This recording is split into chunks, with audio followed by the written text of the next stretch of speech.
Olá pessoal, sou o professor de Imunologia Dr. Miguel Bortolini.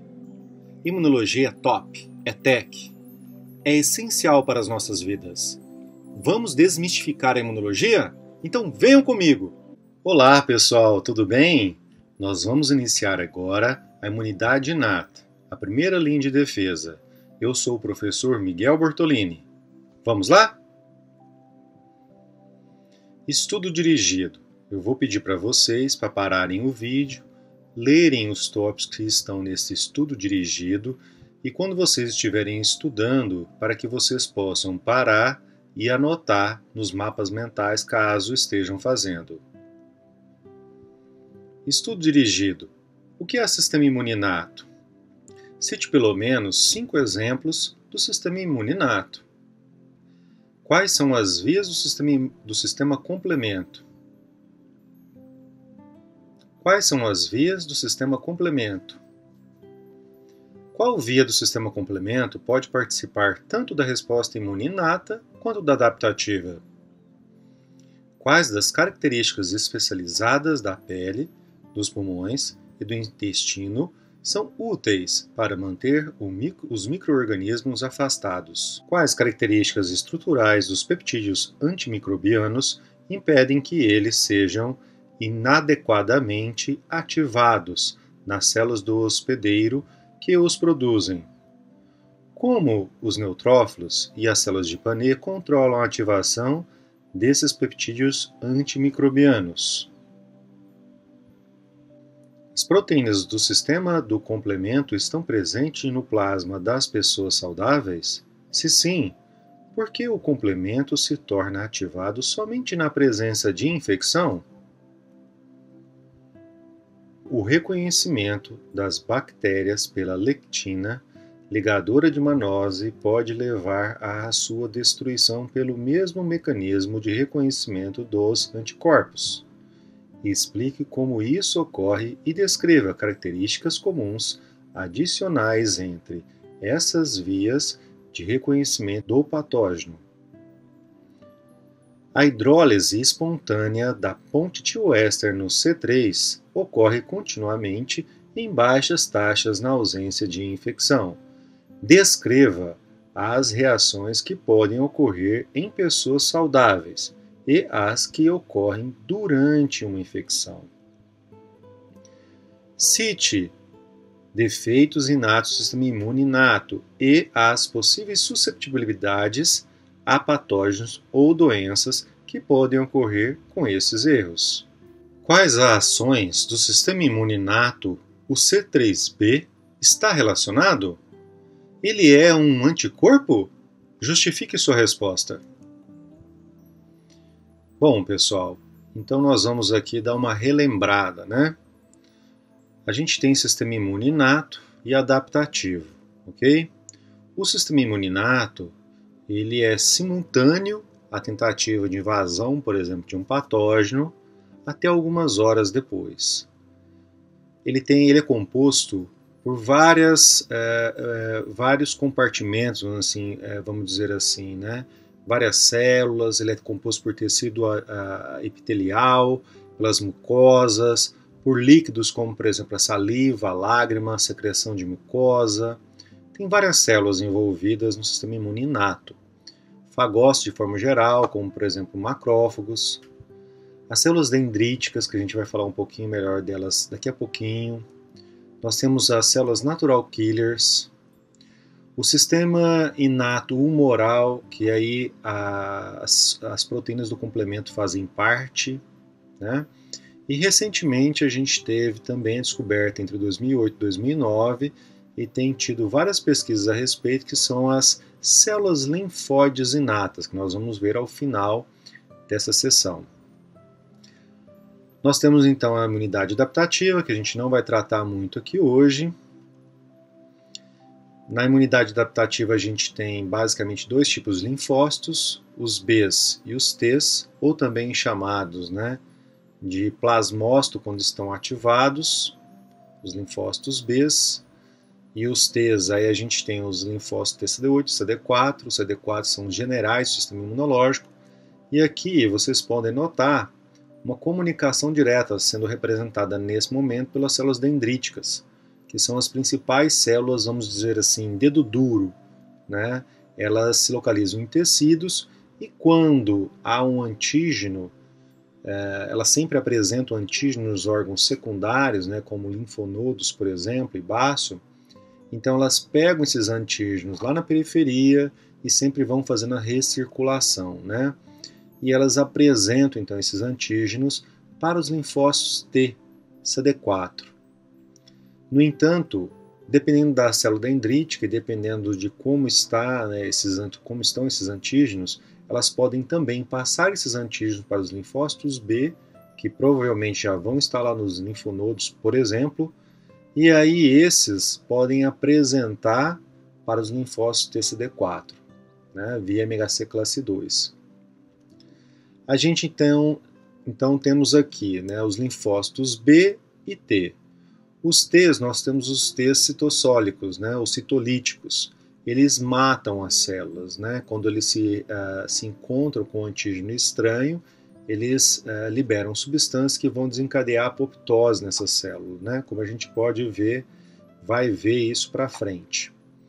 E os linfócitos B's, eles liberam anticorpos, que a gente também vai ver isso, a gente vai estudar sobre anticorpos mais para frente, né? Mas daqui 2 ou 3 módulos nós vamos estudar sobre resposta imune mais precisa sobre anticorpos, tá? E aqui nós vamos ter então a apresentação também de antígenos para CD8, e esse CD8 é via MHC classe 1.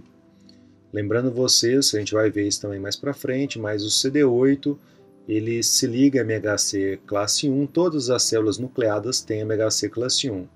E as células que têm MHC classe 2, que apresentam por generais do sistema imunológico, que são os CD4 ou os linfócitos T auxiliares, são as dendríticas, macrófagos e os próprios linfócitos B. Mas as dendríticas são as principais. Além disso, pessoal, nós temos uma forma de comunicação entre o sistema imune, que são as citocinas. Embora a gente saiba hoje que não só células do sistema imune produzam citocinas, né? Nós temos aí praticamente todos os tecidos produzindo citocinas, como por exemplo as miocinas, vindas do músculo esquelético, por exemplo, as hepatocinas vindas do fígado, dos hepatócitos, as adipocinas vindas dos adipócitos e assim por diante.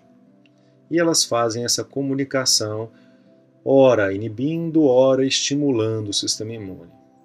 Aqui nós temos então resposta imune inata, resposta imune precoce induzida e a resposta imune adaptativa. Nós vamos ficar nesta parte aqui. A resposta imune inata. Resposta imune inata. Mecanismos de defesa que não se baseiam na expansão clonal de linfócitos antígenos específicos. São os denominados inatos. A gente já nasce com esse mecanismo pronto. E esse mecanismo, embora na imunologia às vezes ele seja menos valorizado que o sistema imune adaptativo, ele é tão quanto importante. Inclusive, a maioria dos patógenos que tentam nos invadir todos os dias são contidos pelo sistema imune inato. Se você tiver uma pele bem hidratada, uma pele onde as células estão bem juntas, uma mucosa, idem, uma mucosa que libera muco numa concentração correta, né? Uma saliva, por exemplo, a lágrima. Se você tiver dentro dessa saliva e lágrima proteínas, enzimas, né, vamos dizer assim, que auxiliam, como na saliva, a alfa-amilase salivar, a lisozima, por exemplo, né, o próprio suco gástrico no estômago e assim por diante, aí é claro, entra na parte das células, etc., você vai conseguir reter a maioria dos patógenos que tentam nos invadir todos os dias. Né? Então o sistema imune inato ele é primordial para a nossa sobrevivência. Características, como eu acabei de dizer, é a primeira linha de defesa contra a infecção. Alguns componentes desse sistema são muito parecidos com o de plantas e insetos, sim. Nosso sistema imunológico como um todo é uma evolução. Defensinas, contra bactérias e fungos. Receptores similar ao Toll-like receptor, que responde aos micróbios patogênicos. Outro exemplo é o NF-κB, que é um fator transcricional pró-inflamatório, que também é muito conservado entre as espécies. É um sistema de 750 milhões de anos, aproximadamente. Já o adaptativo, ele é 250 milhões de anos mais novo, então ele tem em torno de 500 milhões de anos. E aparece nos vertebrados, ou adaptativo. São 3 funções principais desse sistema. Inicia a resposta a micróbios, que previne, controla ou elimina o agente ou substância infectante. Serve como reconhecimento de tecido danificado e inicia a limpeza e reparo tecidual. O sistema inato processa os micróbios e os apresenta às células do sistema imune adquirido. Os 2 tipos principais de sua resposta de inicialização contra a infecção são inflamação e defesa antiviral. É composto por barreiras físicas, pele e mucosas do trato intestinal e respiratório, e químicas, sistema complemento e enzimas na saliva, por exemplo.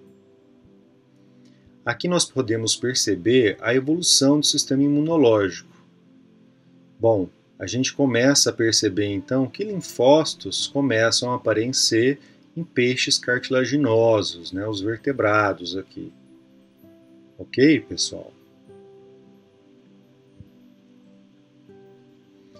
Existem 5 tipos de patógenos: vírus, bactérias intracelulares a extracelulares, protozoários, fungos e parasitos. Vias de infecção pelos patógenos. Então nós temos as vias: boca e trato respiratório. Modo de transmissão: inalação ou ingestão de material infectado, por exemplo, gotículas na saliva. Então, nesse trato respiratório, hoje nós estamos usando máscaras para conter o avanço do SARS-CoV-2, o novo coronavírus. Quando a gente usa uma máscara, lava bem as mãos, então evita que a gente leve esse vírus até a boca e também, se a gente usa máscara, que ele passe pelo tracto respiratório, por exemplo. Então nós temos aqui esporos também.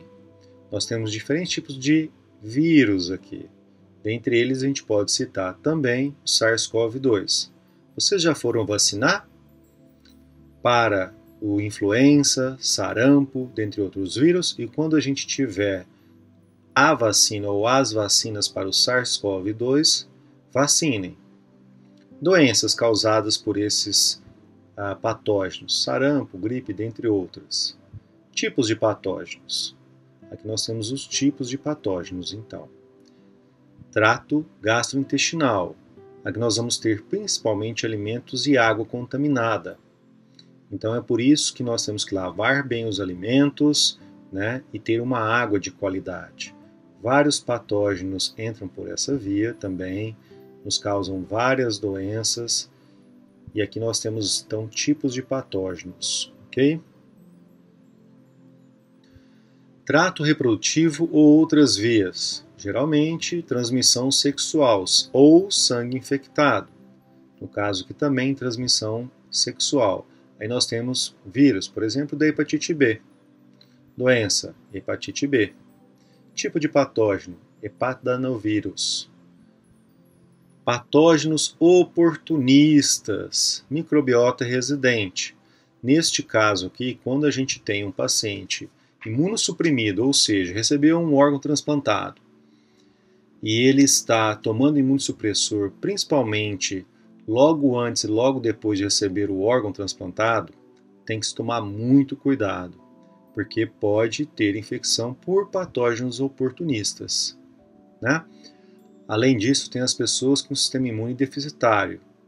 O caso mais comum quando a pessoa tem HIV, é HIV positivo e, infelizmente, ele está se replicando em altas doses, causando a depleção dos generais do sistema imune, a célula CD4. Então, neste caso, como o sistema imunológico fica, vamos dizer assim, incapacitado de reagir de forma adaptativa, então vão vir ali, né, os patógenos oportunistas. Que lá na década de 80, por exemplo, o próprio Toxoplasma gondii fazia isso com as pessoas aidéticas. Então ele se proliferava muito rápido, até porque grande parte da população já tinha esse patógeno no corpo, e aí ele poderia causar cristais, né, cristalização de cisto dentro do sistema nervoso central, por exemplo, e levava a pessoa à morte, ao óbito. Aqui nós temos também epitélio externo, superfícies externas, corte e abrasões, picadas de inseto, então tem muita gente que tem alergia, né, além de tudo. Nós temos o modo de transmissão, patógenos, doenças, tipos de patógenos. Bom, introdução ainda, né? Nós temos aqui mecanismo direto de lesão no tecido pelo patógeno e mecanismo indireto de lesão no tecido pelo patógeno. Então vamos olhar primeiro os diretos. Produção de exotocinas. Então os patógenos podem liberar toxinas, né, que vão afetar as células. Endotoxinas. Efeito citoplasmático direto. E aí nós temos aqui nos indiretos. Complexos imunes, anticorpos contra o hospedeiro, imunidade mediada por célula. Okay? Nós temos vários agentes infecciosos que podem causar cada um desses tipos de lesões nos tecidos, direto ou indireto, e várias doenças relacionadas. Células do sistema imune ativas acima do suficiente podem causar danos teciduais. Inclusive, todas as vezes que a gente tiver muita infecção, ou seja, infecção recorrente, crônica, num tecido, aumenta muito também o risco de câncer, além de doenças autoimunes. Aqui nós temos barreiras que podem impedir que patógenos cruzem os epitélios e colonizem os tecidos. Então nós temos, isso aqui faz parte do sistema imune inato. Mecânica, na pele, intestino, pulmões, olhos, nariz, cavidade oral. Então, mecânica, células epiteliais unidas pelas junções ocludentes. O simples fato de elas estarem unidas já auxilia muito a não invasão por patógenos. Fluxo longitudinal de ar ou líquidos, por exemplo. Peristaltismo no intestino.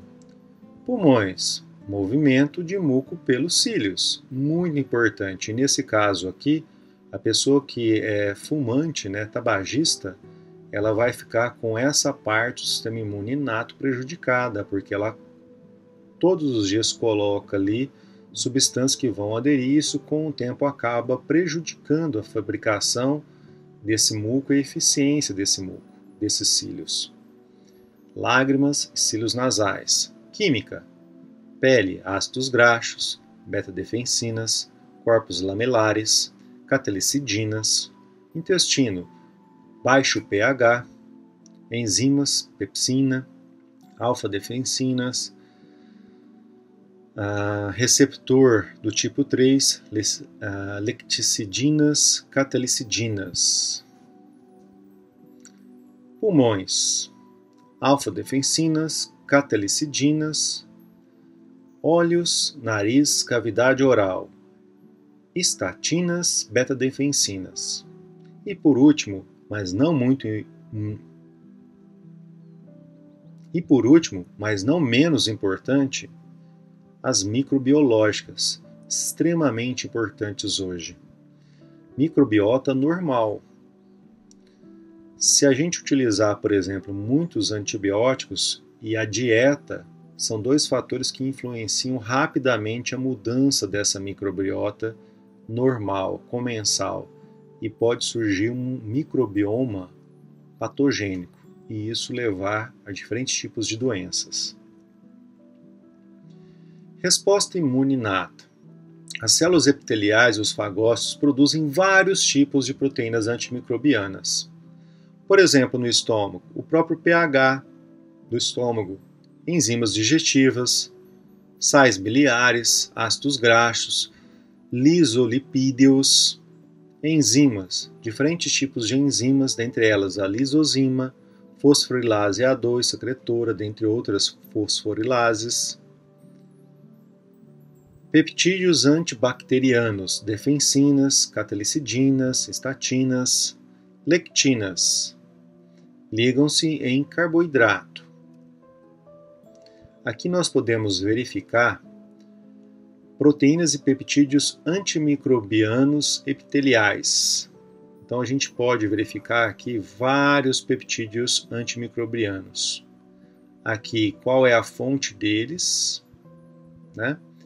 Qual é a célula que está produzindo esses peptídeos antimicrobianos e qual que é o alvo, target organismo, né? Qual que é o alvo?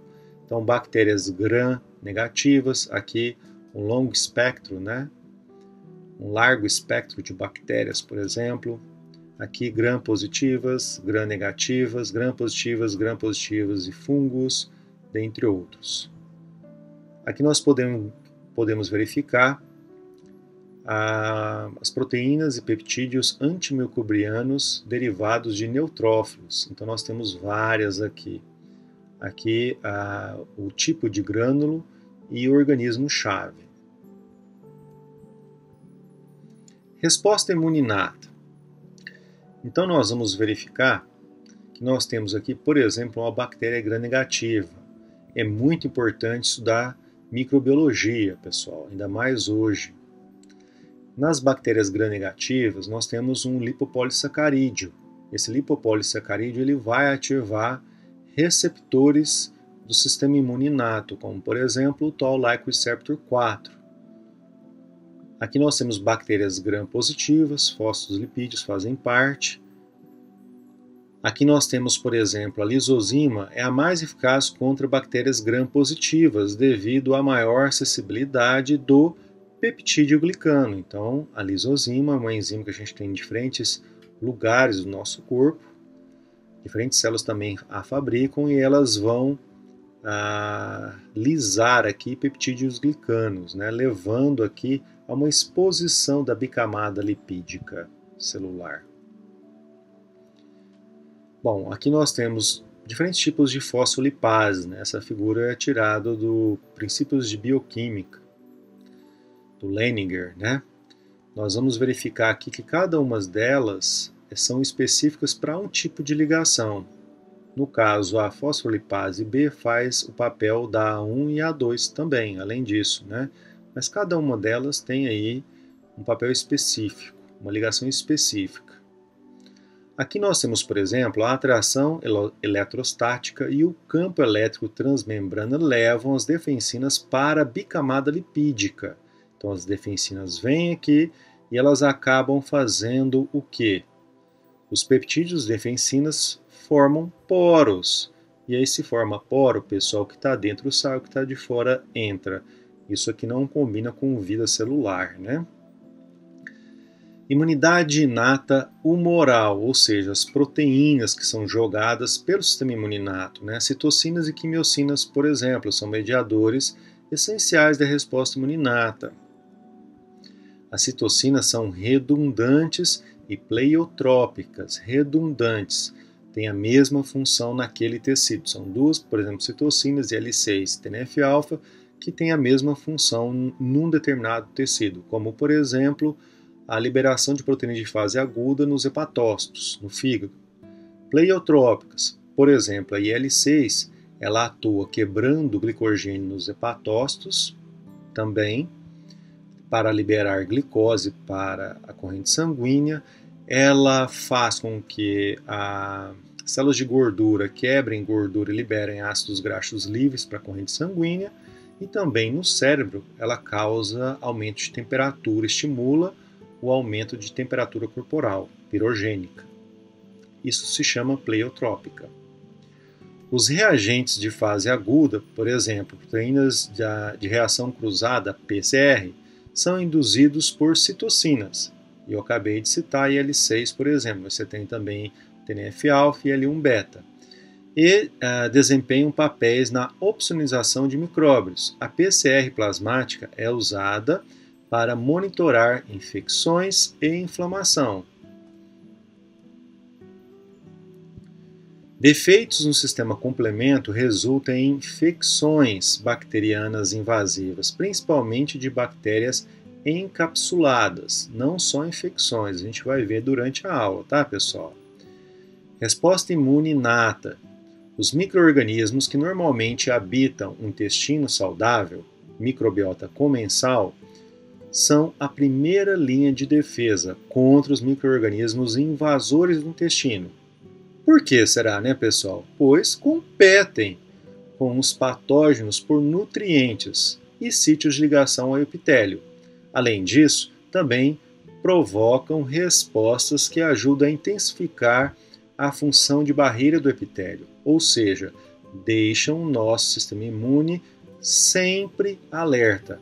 É muito importante, e as pessoas que trabalham em um hospital sabem disso, que o paciente, uma vez que ele não está fazendo ingestão mais via oral, quanto mais rápido puder voltar a comer via oral, que o alimento entre pela boca, isso é importante. E um dos motivos mais importantes não é só porque o paciente às vezes vai sentir o gosto do alimento, isso também é importante, mas por causa da regulação, esses alimentos que vão lá para o intestino, que vão lá para o estômago e o intestino, vão fazer uma seleção de microbioma, de micro-organismos. E isso é muito importante para deixar o sistema imune dessa pessoa alerta, né?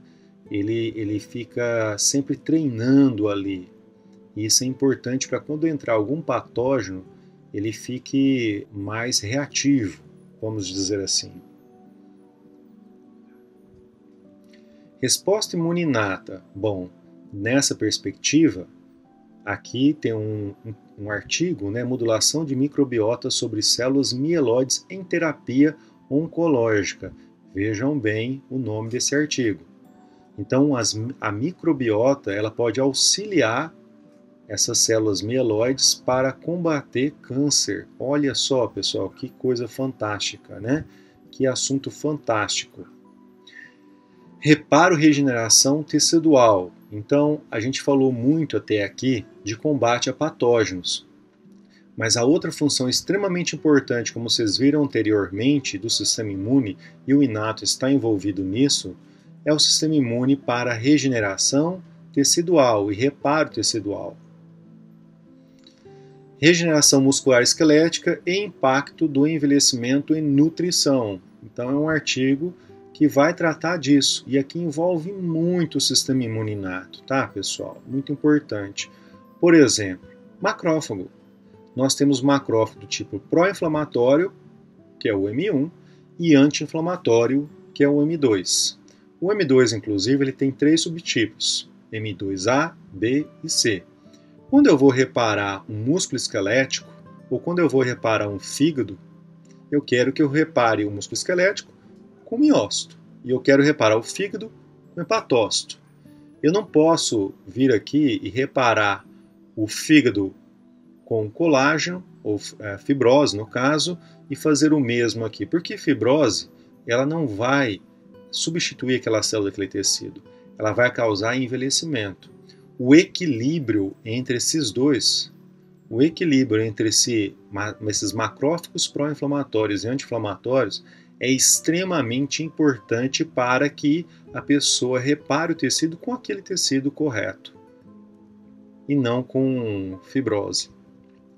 O papel de células satélites e outros tipos de células funcionais no reparo e regeneração muscular. Um artigo também novo, 2019. Aqui é exatamente o que eu acabei de falar para vocês. Eu não posso ter nem muito M1 e nem muito M2. Eu tenho que ter um equilíbrio entre eles, tá? Por exemplo, se eu tiver muito M2, Esses macrófagos liberam TGF-beta e o TGF-beta ativa fibroblastos. E aí o que pode acontecer? Esse fibroblasto vai reparar o tecido com fibrose e não estimulando que a fibra muscular cresça, adjacente cresça, tomando o lugar daquela danificada, né?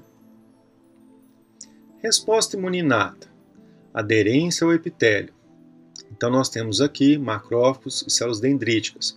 Macrófago não tem no sangue, pessoal, é bom vocês entenderem isso. Macrófagos estão exclusivamente nos tecidos. Mas, professor, como que ele chegou lá?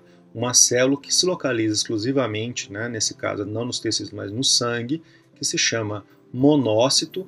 Essa célula, quando ela invade, a gente vai ver aqui, ó, diapedese, que é quando um leucócito entra no tecido, tá, esse infiltrado leucocitário, ela vai virar um macrófago residente, tá bom? Nós temos aqui então, por exemplo, aderência ao epitélio. Então ocorreu aqui uma infecção local, penetração no epitélio. Essas células vão reconhecer, né? Infecção local nos tecidos. E elas vão começar a liberar substâncias, e isso vai favorecer que outras células venham para cá. Geralmente, as células que venham para o tecido mais rapidamente são os neutrófilos, né? Os monócitos vêm logo em seguida, em grande quantidade. E essa permeabilização da membrana do endotélio facilita que um monte de células e proteínas ligadas ao sistema imune passam para cá. Então, por exemplo, se eu já fui vacinado alguma toxina, eu tenho lá anticorpos específicos que vão estar circulantes, eles conseguem invadir e neutralizar, por exemplo, essas toxinas, né?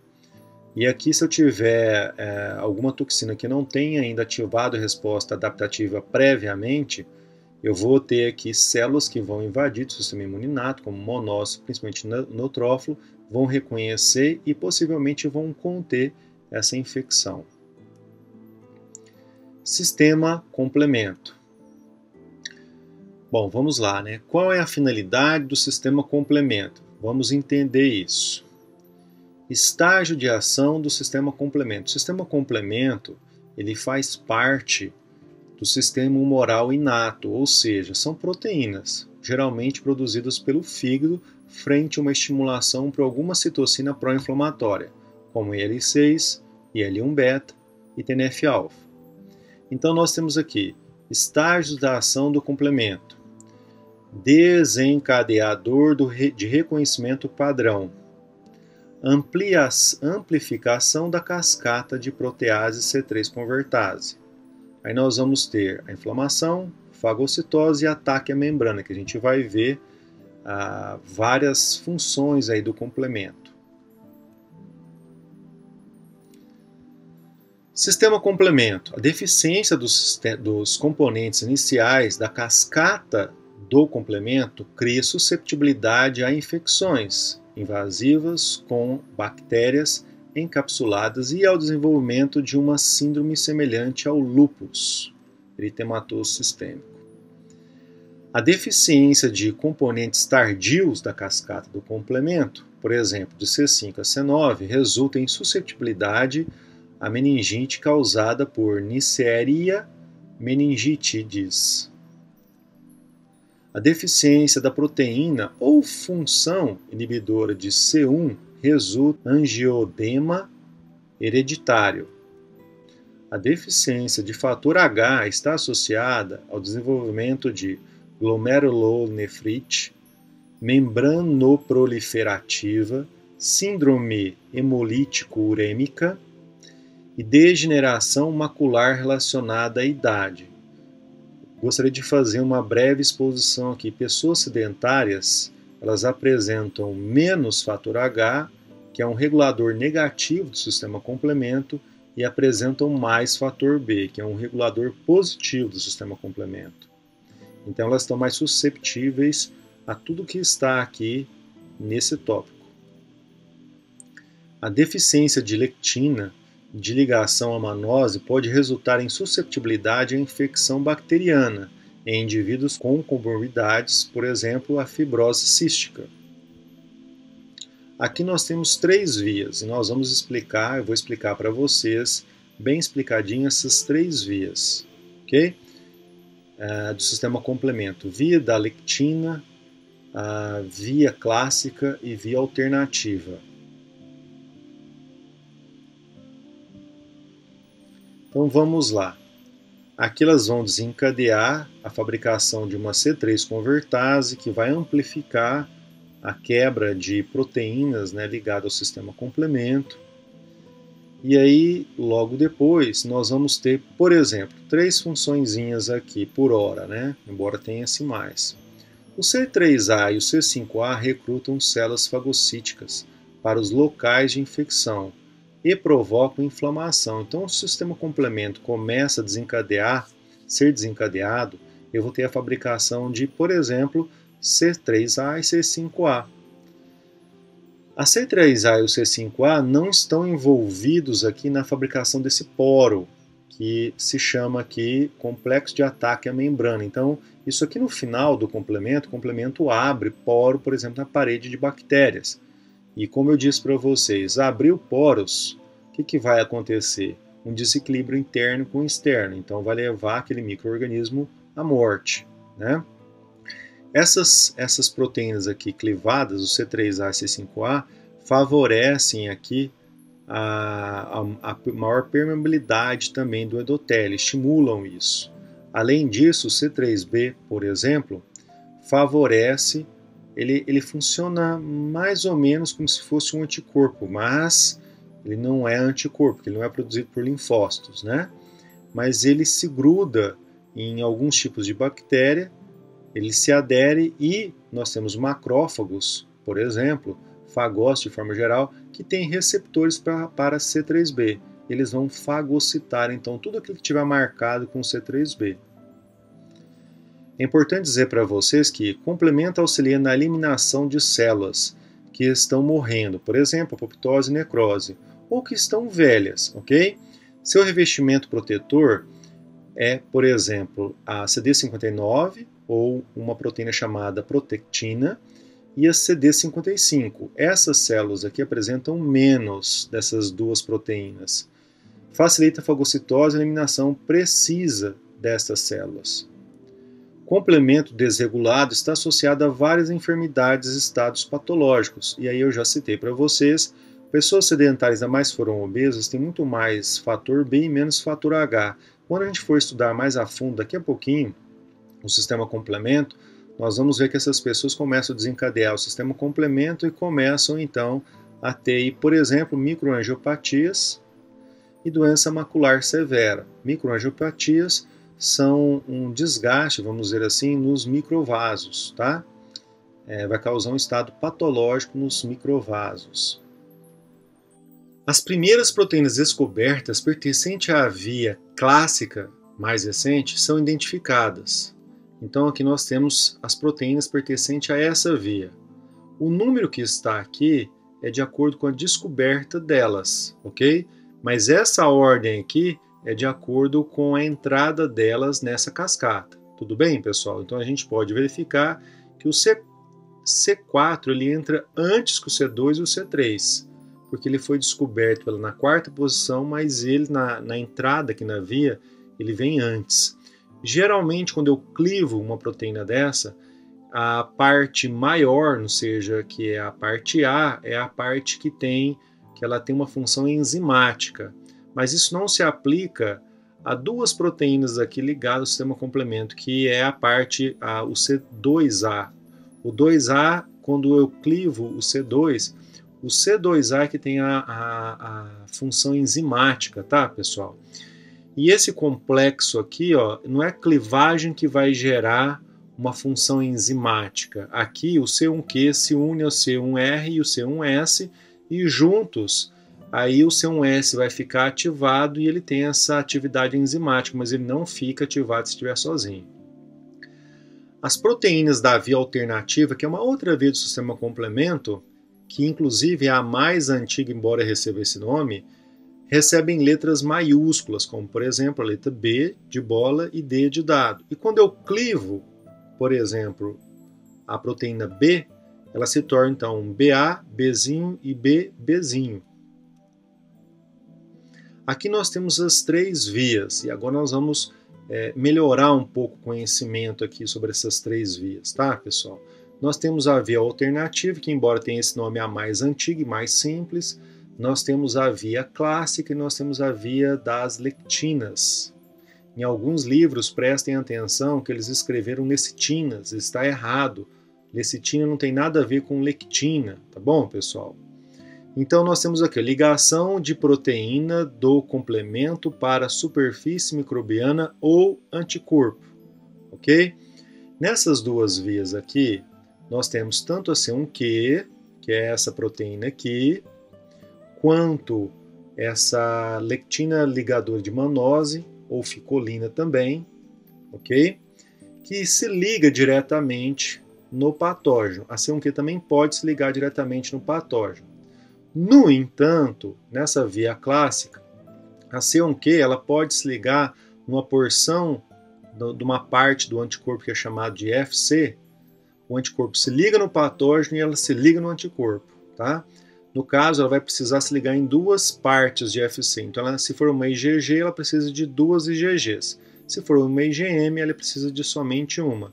E ela também, lembra aquela proteína a PCR, que é o marcador de inflamação? Então, ela pode se ligar também na PCR, tá? Por isso que a PCR, de vez em quando, lembra um anticorpo, ok?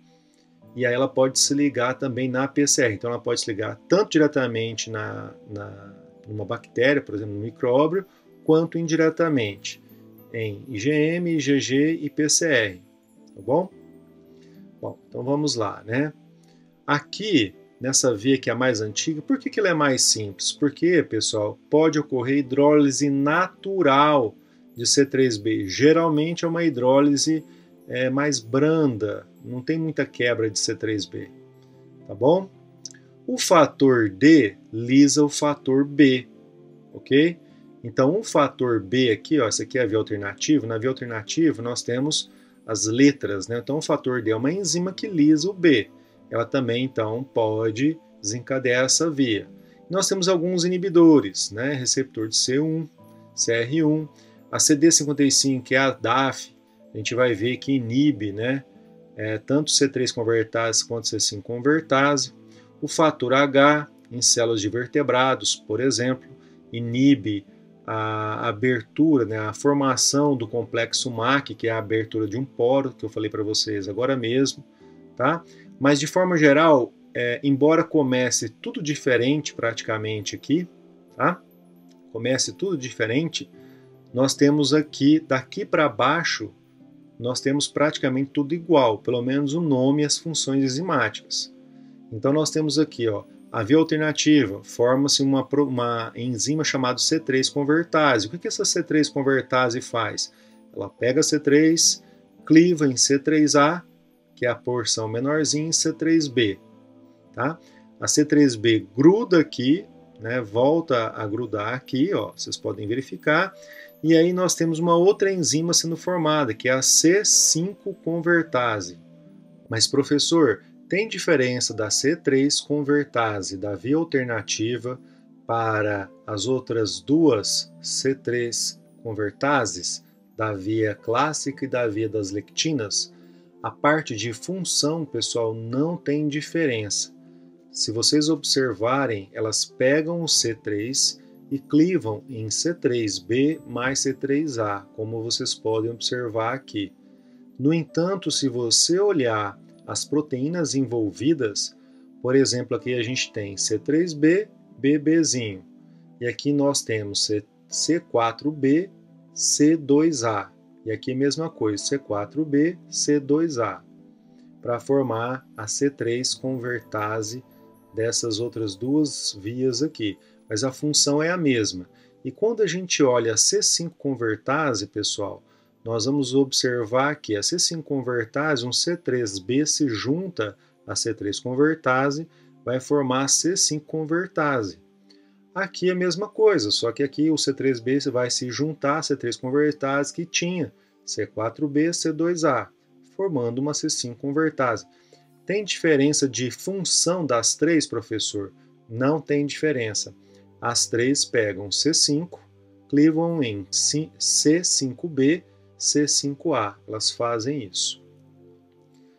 Queria chamar a atenção de vocês que esta via aqui, a via alternativa, uma vez que aqui eu clivo o C3B, né, o C3 em C3B, C2A, eu posso formar esta via aqui, ó, tá?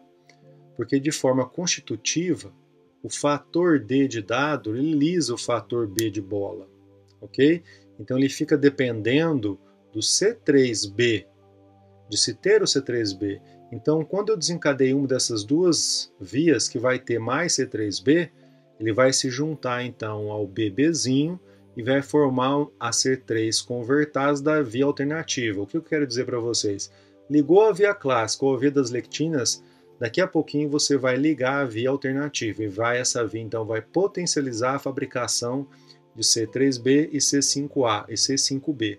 Ok, pessoal? Entenderam essa parte? É importante.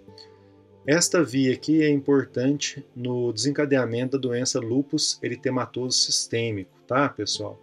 E recentemente surgiu, né, alguns artigos sobre imunoglobulina A nefropática, que é essa daqui, ó, ou eles colocam NIGA ou IgAN. E ela pode, talvez, desencadear tanto a via das lectinas quanto a via alternativa. Mas ainda não tem algo muito certo, tá? Bom, para que eu estou formando o C5B, o C5A? Na realidade, a função primária aqui do sistema complemento é formar esses poros, tá, pessoal? É formar esses poros aqui. Então, o C5, ele se adere, ele fica aderido aqui na membrana, e aí depois vem o C6, se adere a ele, abre um sítio de ligação para o C7, que ele se adere mais fundo na membrana, que faz o mesmo com o C8, e aí começa a polimerização, ou seja, começa C9 ser colocado nessa membrana. E vocês podem observar que o C9 ele atravessa do lado externo para o lado interno, totalmente da membrana, formando o complexo de ataque à membrana, abrindo um poro. Tá? Ele pode aí ser bem grande, bem maior, né? Mas depende do número de C9s que vão se ligar. Por isso que aqui está poli-C9s, tá? E aí, infelizmente, eu vou ter a lisa dessa célula, dependendo da quantidade de poros que formarem na membrana. Então, o sistema complemento pode atacar minhas células? Sim, mas não. Mas, professor, como sim, mas não? Vamos lá, calma. Sim, ele pode atacar. Mas se a célula estiver sadia, né, ele não ataca a todo momento, porque a célula sadia, elas vão ter CD59, que a gente vai ver daqui a pouquinho, que impede aí a formação dos poros, e o CD55 que impede o C3 convertase e C5 convertase. Então, numa célula sadia, elas expressam muito CD59 e CD55, ok, pessoal? Então, numa célula sadia nossa, geralmente não vai desencadear sistema complemento. Ok? O sistema complemento, por exemplo, a CD59, inclusive recebe o nome de protectina, de proteção, né? Impede a formação de poros aqui. Então, se a célula tiver esse CD59, ela vai ficar protegida para o sistema complemento. E olha que legal, vírus como HIV, citomegalovírus humano e vaccinia incorporam a célula hospedeira CD59 em seu próprio envelope viral para prevenir a lise por complemento. Eles são muito espertos, esses vírus, né? E aí, eu coloquei aqui para vocês esse artigo, tá? Padrão de expressão alterado CD55 e CD59 nos glóbulos vermelhos, na anemia da doença renal crônica, tá? Então, nesses glóbulos vermelhos, se a gente tiver uma diminuição, nós vamos ter problemas, tá? Mas geralmente, olha aqui, CD55 numa célula sadia, o que ela vai fazer? Ou a DAF, né? Ela chama CD55, pessoal, ou DAF, que é fator de aceleração do decaimento. Inibe a agregação da convertase C3 e C5 das vias clássicas e alternativa. Portanto, regula a cascata do complemento na etapa C3, tá, pessoal? Então vai inibir aqui todas essas agregações de C3 e C5. Então inibe aqui, ó, de todas as vias, tá? E isso aqui vai impedir então que uma célula sadia ou um vírus, né, ou uma célula cancerígena que consiga aí por algum motivo expressar essa D55, no caso de vírus eu não vi, mas cancerígena vai ter, vocês vão ver, ela vai ficar livre aí de ser atacada pelo sistema complemento, tá? Aqui a gente pode ver um pouquinho, né, nesse artigo, né, o mesmo artigo da figura anterior. Aqui nós temos a CD55. Então a CD55 ela regula, né, aqui nós vamos ter o papel de CD55 em várias doenças. O CD55 atua como um regulador positivo, setas azuis, que é essas duas setas aqui, né, ou negativo, linhas roxas, nas doenças, né, ou na doença. Então o CD55 ele evita o complemento, tá? Mas se ele tiver em menor quantidade, ele pode desencadear uma doença autoimune, doenças autoimunes. Ele está relacionado a inibir o sistema complemento, né? Então, ele pode causar, por exemplo, se ele tiver com menor expressão, ele pode causar, por exemplo, esclerose múltipla, tá? Nós podem causar também aqui paroxismal nocturnal hemoglobinúria, pode causar também a enteropatia de perda de proteínas, tá, pessoal? E aí, olha que interessante. O Plasmodium falciparum, ele entra dentro da célula através do CD55, é uma da proteína que ele se adere a essa célula, né? Então, para ele vai ficar mais fácil causar malária se a célula tiver bastante CD55. A célula cancerígena ela pode aumentar a expressão de CD55 que protege essa célula cancerígena, então. Lembrando a vocês que o receptor de CD55 é o CD97. O CD97 está amplamente expresso em monócitos, granulócitos, né, linfócitos, macrófagos, células dendríticas e células de músculo liso, e em uma ampla gama de tumores, infelizmente, né? Pessoal, além do CD55 inibir a via do complemento, quando o CD55 se liga a seu receptor CD97, a célula que tem o receptor fica inibida e não ataca a célula com CD95. Isso é bom se for uma célula sadia, mas se for uma célula cancerígena, é ruim, viu, pessoal? E aí sim ele tenta sair do sistema complemento, escapar do sistema complemento, então chegar e matar a célula cancerígena através do complemento. O complemento não consegue fazer isso se ele expressar muito CD95. Interessante, né? Aqui nós temos classes funcionais das proteínas do sistema complemento.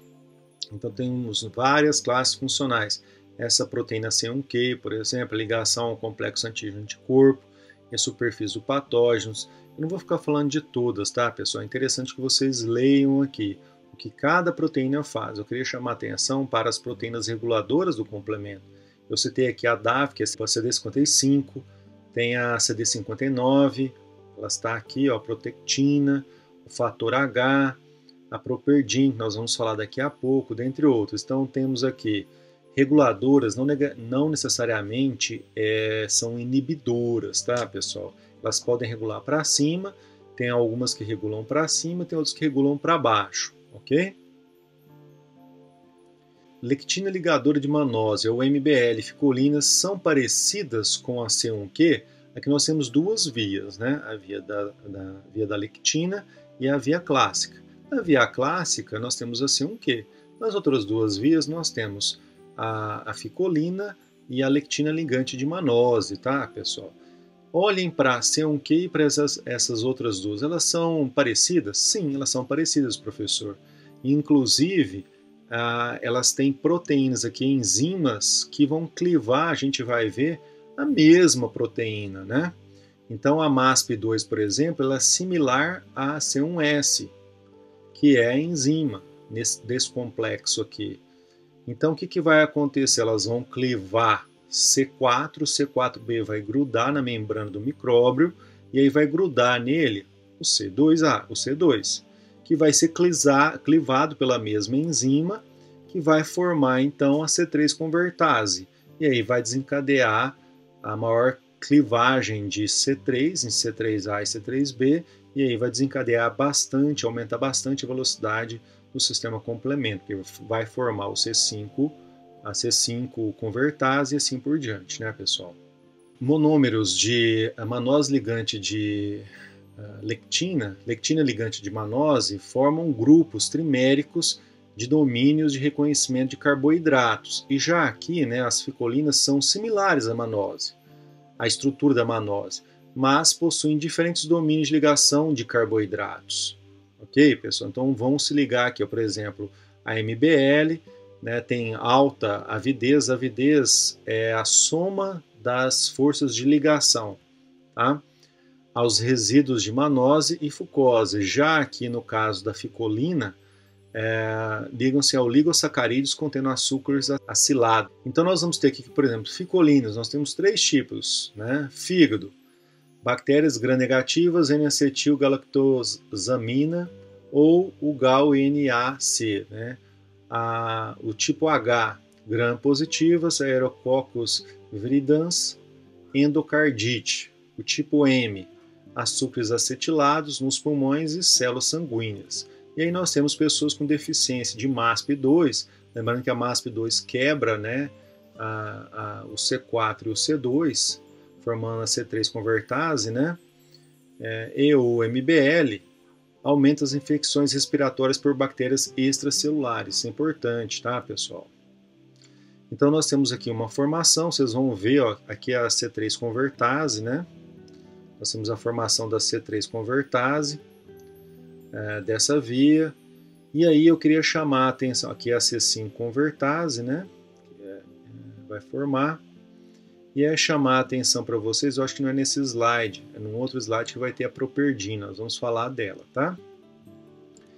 Aqui nós temos proteínas da via clássica de ativação do complemento. Então temos várias proteínas aqui da via clássica, depois vocês dão uma olhada, leem a função de cada uma, eu já falei várias funções aqui para vocês, mas leiam aí. Os componentes C3 sofrem hidrólise espontânea. Sim, professor, sofre hidrólise espontânea, né? Esta via amplifica as outras vias do sistema complemento, como eu falei para vocês, que é a via alternativa, inclusive é a via mais velha, tá, do sistema complemento. Bom, aqui nós vamos ter vários reguladores, né? As células hospedeiras, as proteínas de controle do complemento, CR1, fator H, MCP, DAF, ligam-se a C3b, CR1H e DAF, deslocam, né, o Bzinho. Então elas são proteínas reguladoras negativas, né, elas vão inibir, tá? Já a properdina, o fator P, vai estabilizar essa C3 convertase, pessoal. E quando estabiliza essa C3 convertase, ela vai continuar funcionando por mais tempo, tá? Então a properdina aí nesta via, ela é vamos dizer assim, um fator regulador positivo, tá, pessoal? Aí, de novo, né? O CD55, ou DAF, inibe a agregação das convertases C3 e C5, né? Então, inibe aqui todas as vias, aqui também, né? E aí o sistema complemento vai ficar, não vai reagir. Se for contra uma célula normal, isso é bom. Agora, se não for uma célula normal, né, se for uma célula cancerígena, isso não pode ser muito bom não, né? Proteínas da via alternativa de ativação do complemento. Componente, aqui nós temos o componente, né? E aqui é uma enzima, fator D, a properdina. Então nós temos essas vias alternativas. Chamar a atenção para vocês do fator B, que ele está em maior concentração em pessoas sedentárias e ou obesas, tá? Então tende aí a facilitar, causar doenças, né? Porque se tiver mais fator B e menos fator H, que é um fator inibitório, vamos dizer assim, eu vou causar mais doenças, como microangiopatias e a doença macular severa, né? Aqui nós temos diferentes tipos de receptores, especificidade, então o que eles causam, o que se ligam, né? Funções, então quais são as funções desses receptores nas células e quais são as células? Então prestar atenção, CR1, ele se liga à especificidade C3b, C4bi. Funções: promove decaimento C3b e C4, estimula a fagocitose, requer C5, isso é importante. O C5A, desculpa, não C5, C5A. O C5A ele vai favorecer aqui então a fagocitose. Transporte eritrocitário do complexos imunes. Então, aqui, ó, se a gente verificar aqui, os eritrócitos também têm CR1, tá? Que se liga a C3b.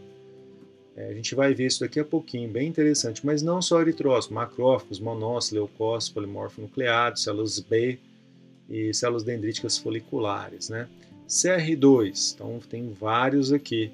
Inclusive o vírus Epstein-Barr, ele se liga nesse CR2. E aí, ó, parte do receptor de célula B, receptor do vírus Epstein-Barr, né? Então, essas funções. Tipos celulares, células B, células dendríticas foliculares. O CR3, C3b inibitório e, né, estimula a fagocitose. As tipos de células macrófagos, monófilos, vocês vão notar que macrófago tem praticamente todos, tá, pessoal? Isso é importante vocês notarem. Eu queria chamar a atenção aqui também para as células endoteliais, que elas têm aqui receptor para C5a e C3a, tá? Ó, células endoteliais, tá? É importante isso, a gente vai ver nós vamos ver mais para frente a esse respeito aqui. Então, dependendo do receptor, vai se ligar a uma proteína do complemento, que às vezes não está formando aquele complexo, não está ligado a formar uma enzima ou formar aquele complexo do MAC lá, que abre o poro, mas tem outras funções, tá? Como, por exemplo, estimular a fagocitose ou estimular que o endotélio aumente a fagocitose, por exemplo, tá? A gente vai ver ali outras funções ligadas. Aqui, ó, nesse artigo bem recente também, 2017, expressão de receptores de superfície do complemento em células T, B, monócitos, células dendríticas derivadas de monócitos, que são esses MODC, e células dendríticas foliculares, as FDCs. Então, aqui nós temos os tipos de receptores, né, os nomes alternativos desses receptores. Aqui nós temos os ligantes que os receptores vão se ligar. E aqui os tipos de células. Então, se tiver positivo, é porque o linfócito B, por exemplo, ele tem CR1, tá? O linfócito B também tem CR2, CR3, CR4, mas ele não tem, por exemplo, CRIG, ok, pessoal?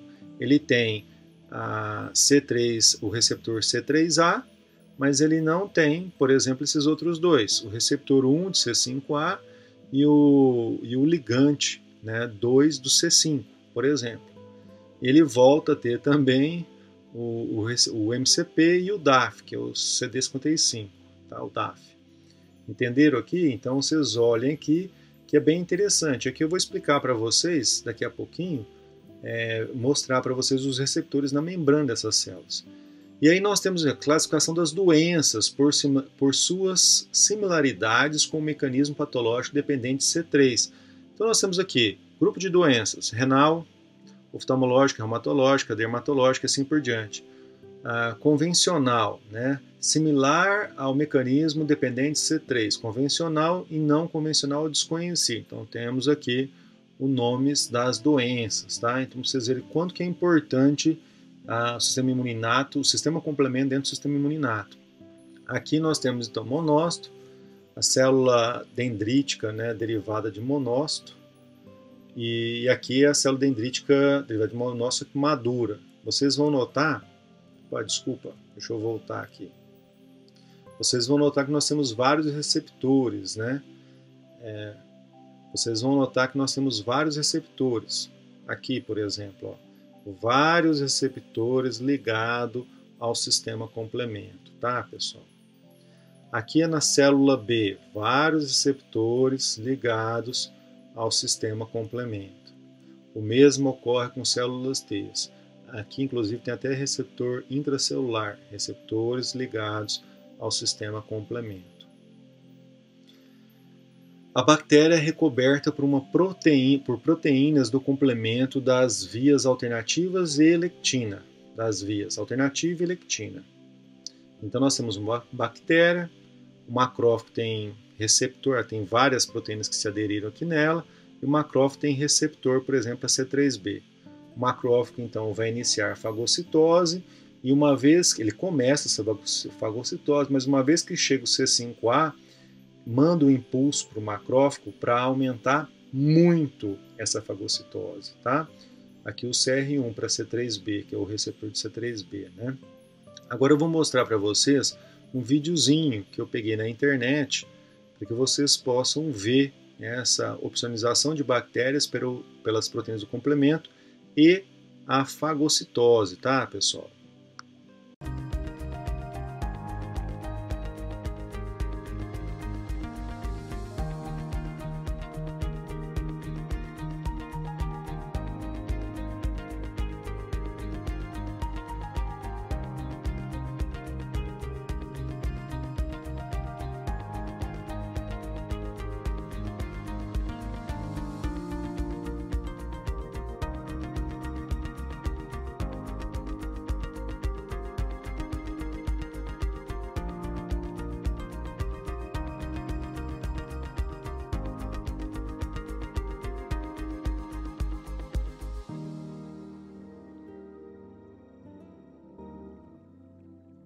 Vocês devem ter visto aqui, né, uma parte, anticorpos grudando. Os macrófagos também têm anticorpo, têm receptores para anticorpos. Então aqui nós vamos ter o seguinte: os pequenos produtos de clivagem do complemento atuam sobre vasos sanguíneos para aumentar a permeabilidade vascular. Para que serve aumentar a permeabilidade vascular? Vai servir para isso, ó. Aumentando a permeabilidade vascular, se aqui nesse tecido está tendo uma infecção, por exemplo, ou o tecido precisa ser recuperado de uma lesão, vai aumentar o espaço entre as células aqui desse vaso, e aí leucócitos, proteínas vão poder passar e poder fazer sua função, né? Então, permeabilidade vascular e moléculas de adesão celular. Além disso, aqui dentro a gente vai ver o rolling. O sangue vai passar com uma velocidade grande. E aí o endotélio, se começa a grudar C5a, C3a, C4a aqui no endotélio, por exemplo, o endotélio, principalmente C5a e C3a, ele vai liberar internamente proteínas de adesão. Então as células, os leucócitos vão grudar nessas proteínas, e como o endotélio, né, as células do endotélio estão mais permeáveis, eles vão conseguir entrar ali. Então é dessa forma que eles ficam sabendo que eles precisam entrar num tecido, com avisos de proteínas de adesão, e não adiantaria nada se tivesse proteína de adesão, mas as células estivessem muito justas umas nas outras, né, do endotélio. Aí precisa ter também essa maior permeabilidade vascular, tá? Então C3a e C5a podem ativar mastócitos residentes, que também liberam histamina, e aí causam uma vasodilatação, tá, pessoal? A C5a age diretamente em neutrófilos e monócitos também, ativando-os. Aqui então nós temos, pessoal, C5a, C3a e C4a, que são chamados de anafilatoxinas. Produzidos em grande quantidade, produzem um colapso circulatório generalizado, similar ao choque por IgE, né, que causa degranulação de mastócito, né, denominado choque anafilático. Tá? Por que isso vai acontecer? Porque se você liberar um pouco localmente, isso é bom, porque os leucócitos vão poder entrar. Agora, se você ativar demais essa clivagem aqui dessas proteínas do complemento, vai formar muito C5a, C3a principalmente, vai ter uma permeabilidade muito aumentada, só que no corpo inteiro da pessoa, né? E um infiltrado leucocitário muito grande nos tecidos. Proteínas de controle das vias clássicas e alternativas. Então vocês vão dar uma lida, né, nisso daqui, mas nós temos principalmente, eu queria destacar, o fator H e o fator I. O fator H liga-se a C3b, deslocando o BBzinho. Qual fator para qual fator para I? Né? O fator I é uma serina protease que cliva C3b e C4b, auxiliando então o fator H, MCP, C4BP e CR1. Tá bom, pessoal? Aqui nós temos também o DAF, que é a CD55, que eu mostrei para vocês. proteína cofator de membrana, que é a MCP, e o CD59, que é a protectina, né, que inibe a formação do MAC, que eu já expliquei para vocês lá atrás. Esses componentes terminais do complemento que formam o complexo de ataque à membrana. Então nós temos vários componentes. O C5A, pequeno mediador peptídico da inflamação, alta atividade.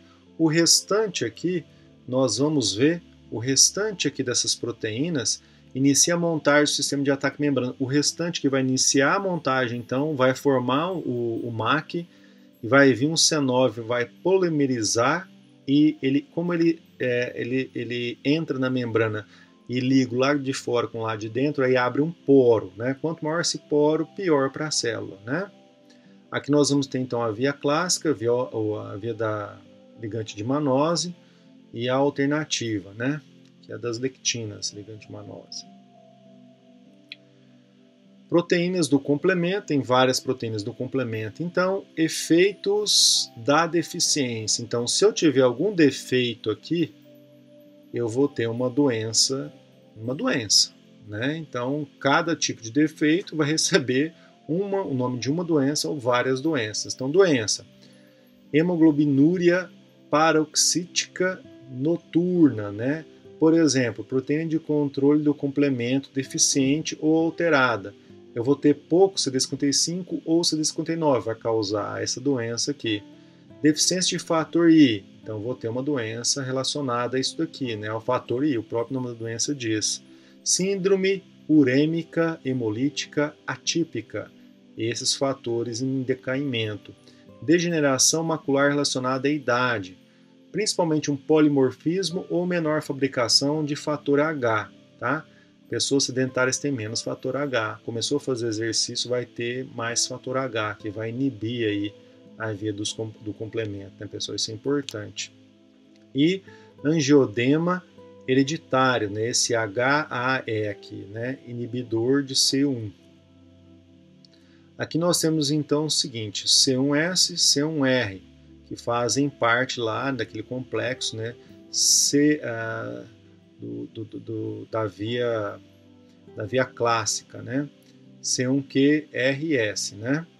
Então aqui, pessoal, nós vamos ver ó, infecção e imunidade, envelhecimento, então aumento de C1Q acelera o envelhecimento, autoimunidade, deficiência de C1Q, ou C1R ou C1S, né?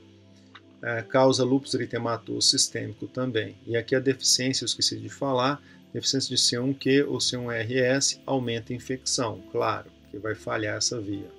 Revista Mundial de Nefrologia, ativação do complexo da doença renal progressiva, né? É o nome do artigo. Ativação de complemento ocorre em diversas doenças renais, incluindo glomerulonefrite, microangiopatias trombóticas, rejeição a transplante. Nessa revisão, nós discutimos evidências atuais que a ativação de complemento contribui para a progressão da doença renal crônica, CKD. Como o complemento poderia causar inflamação renal e se a inibição do complemento poderia diminuir a doença renal. Sim, né, diversas terapias aí para reduzir a atividade do complemento em pessoas que têm esses tipos de doenças, né, renais crônicas, elas estão sendo eficientes, mas não são baratas essas terapias, tá, pessoal? Então elas vão atacar todo o sistema aqui das células, né, que filtram o sangue lá nos rins, né, os glomérulos, causando apoptose, tá? Células linfóides inatas, que foram descobertas entre 2008 e 2009. Bem importantes essas células, tá, pessoal? Então nós temos aqui, ó, né, uma célula progenitora linfóide comum. Ela vai dar origem, então, a linfóides, a células progenitoras linfóides comuns inatos, né? É claro que ela dá origem a células progenitoras de linfócitos B e T também, né, pessoal? Esse aqui a gente achava, algum tempo atrás, quando a gente, uns 10, 12 anos atrás, a gente achava que daqui, ó, vinha direto para cá, que é um progenitor de NK. mas não é bem assim, né? Então a gente tem aqui também, ó, progenitores linfóides inatos auxiliares comum que vão dar origem, então, às células linfóides inatas do tipo 1, do tipo 2, do tipo 3 e essas indutoras de tecido linfóide, que é a LTI aqui, né? Bem interessante. Eu não vou ficar lendo para vocês, mas elas vão auxiliar aí os linfócitos TCD4. Então elas como se fossem os generais do sistema imune inato, tá, pessoal? Mas a gente já nasce com elas prontas. A gente não precisa ter uma apresentação de antígeno ou vacinal ou entrando em contato com o patógeno diretamente, né? Desenvolvimento das células linfóides inatas, eu já acabei de falar para vocês. Aqui está bem, né, nesse mesmo artigo está bem colocado, de uma forma mais simples, né? Então tem toda aqui a origem delas e elas têm diversas funções. Eu vou mostrar para vocês uma aqui, elas vão auxiliar os linfócitos TCD4, de certa forma, tá, pessoal? Então elas vão liberar citocinas semelhante a citocinas de um dos tipos do linfócito TCD4, que está mostrando no intestino, por exemplo. Então essa célula aqui, ILC3, está liberando o GM-CSF, né? CSF, que auxilia aqui na ativação de macrófagos, etc. Então ela vai liberar algumas citocinas que vão auxiliar linfócito TCD4, por exemplo, tá? Aqui está mostrando mais funções, né? Aqui está mostrando a ILC3, mas isso aqui não é exatamente a mesma função, mas a função geral pode ser para as outras duas. Então, é dividido em funções exclusivas e funções redundantes com células T's, tá? Então, exclusivos, atributos protetivos, controle da homeostasia cecal, induz a tolerância em células T's para antígenos bacterianos através da apresentação de MHC classe 2, sustentação